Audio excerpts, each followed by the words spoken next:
नमस्कार, मैं मंगल सिंह। आप देख रहे हैं M skill physical fitness club का यूट्यूब चैनल, फेसबुक पेज और इंस्टाग्राम। आज का जो वीडियो हमारा ये एक प्रकार की प्रार्थना है माता पिता के लिए, उन माता पिता के लिए जिनके बच्चे किसी न किसी विद्यालय में पढ़ते हैं। जैसा कि आजकल आपको पता है, लेबल फूड, जहाँ पैकिंग वाला फूड खाना जिस पर किसी न किसी कंपनी का लेबल होता है, उसका चलन बहुत ज़्यादा हो गया है। पानी भी अब लेबल वाला आने लगा है। तो इससे होता क्या है, आप लोगों को ये पता होगा कि जो टीनेज होती है बच्चों की, आप में से ज़्यादातर लोग ये चीज़ें जानते हैं। जो पहले खाने होते थे वो देसी खाने, बिल्कुल हमारा घी या खिचड़ी वगैरह या जो भी रोटी बच्चे खाते हैं, देसी खाने होते हैं जो गांव के। आज भी जो गांव के बच्चे हैं जो शारीरिक रूप से ज़्यादा सक्षम होते हैं शहरी क्षेत्र के बच्चों के मुकाबले। उसका कारण ये होता है कि वो बच्चे बहुत ज़्यादा कठिन परिश्रम करते हैं। एक, उनके जो खेल होते हैं वो सामान्य से खेल होते हैं जो मिट्टी से जुड़े होते हैं।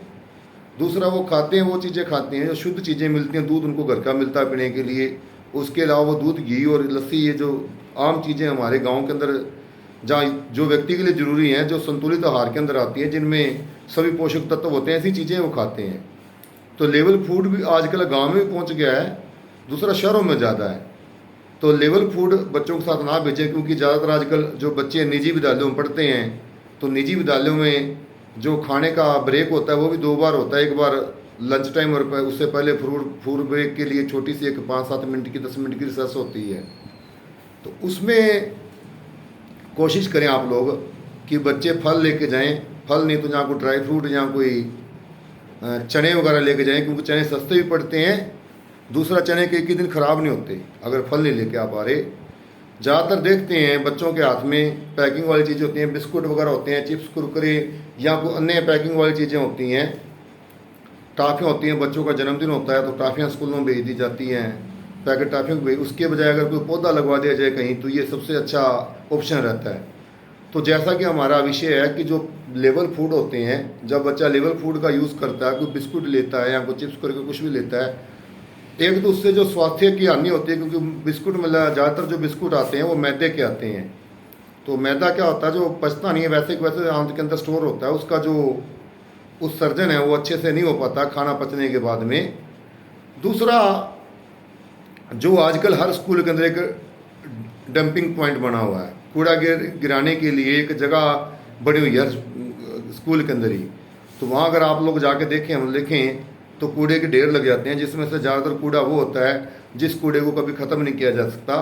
केवल वो प्लास्टिक के रैपर होते हैं, पॉलीथीन होते हैं। सरकार ने पॉलीथीन पर पाबंदी भी लगाई, लेकिन पॉलीथीन छापे वहाँ पड़ रहे हैं क्योंकि रेडी वाला गरीब मजदूर है, वो पॉलीथीन तो अलग काम भी आए थे गाँव के अंदर। यहाँ कोई उनमें कोई चीज़ डाल के रख ली जाती है, वो जल्दी नहीं फेंके आते।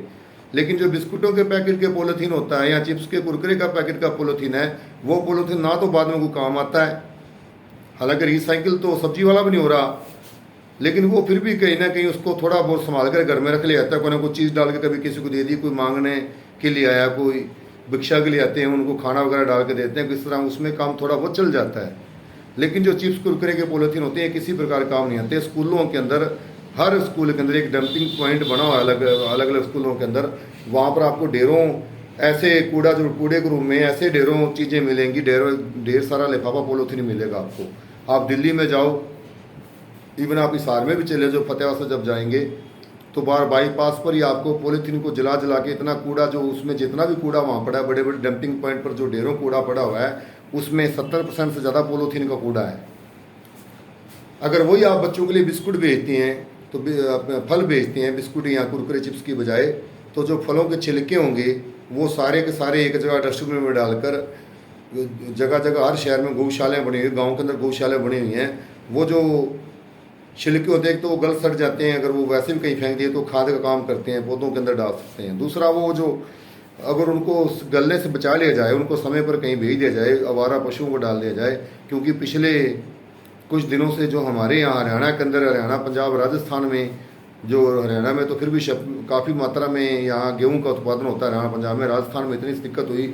और दूसरा, विशेष तौर पर जो गौशालाएँ हैं वहाँ इतनी बड़ी प्रॉब्लम हुई थी कि जो तूड़ी का भूसा था, जो सूखा खाना था पशुओं के लिए, वो नहीं मिल पाया। 1100 रुपये क्विंटल तक, यानी 11 रुपये किलो तक तूड़ी बिक चुकी है। 800 से 700 से लेकर 500-600 से लेकर इतनी महंगी होगी। और गऊँ के लिए प्रॉपर चारा नहीं है, बुरे बुरे हालात हैं गऊँ के गौशालाओं के अंदर।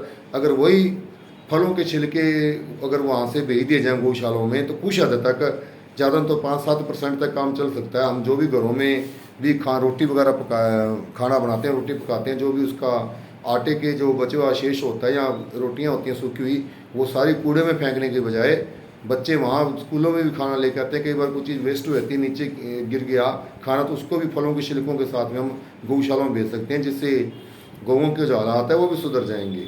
दूसरा, जो अगर ये लिफाफे हैं जो अब ये उड़ते फिरेंगे, जब आंधी आएगी, कोई बारिश आएगी, आंधी आती है तो ये उड़ेंगे, इनके अंदर बारिश के अंदर इनमें पानी भर जाएगा तो इनसे मच्छर पैदा होकर बीमारियाँ फैलेंगी। क्योंकि इन दिनों में सितंबर के आसपास आकर, अगस्त सितंबर के आसपास में भारी बारिश के बाद में जो डेंगू है बहुत फैलता है और नवंबर तक अपना कहर दिखाता है।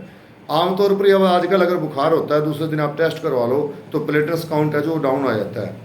तो सेम डेंगू के अंदर ये सिचुएशन होती है, जो बुखार आता है नॉर्मल बुखार के अंदर भी डेंगू थोड़ा बहुत आता है। इसका जो मेन कारण ये है कि जो खाने की चीज़ें वो सही नहीं है, पैकिंग फूड है।